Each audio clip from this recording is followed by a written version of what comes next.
Яғни мұсылмандардың арасында ең бірінші бірлік болу керек. Өйткені Алла Тағала Құран Кәрімде не деді? Вa'тасиму бихаблиллахи жами'ау ва ла тафаррақу деді. Мұсылмандар, сендер не қылыңдар? Вa'тасиму бихаблиллах. Алланың дініне не қылыңдар деді? Жабысыңдар деді. Яғни жіп деген кезде бұл жерде хабл деген мағынасы жіп. Ол жерде айтқаны Алланың жібіне жабысыңдар дегені, яғни дінге бекем болыңдар дегенді. Сосын не дейді Алла Тағала? Вa'тасиму бихаблиллахи жами'ан ва ла тафаррақу. Бұйрық, бөлінбеңдер. Бөлінбеңдер.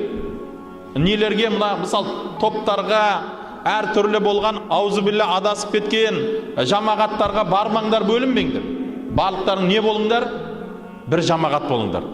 Өйткені барлықтарыңды басын қосып отырған нәрсе не? Ла илаха иллаллах Мұхаммад Расулуллах.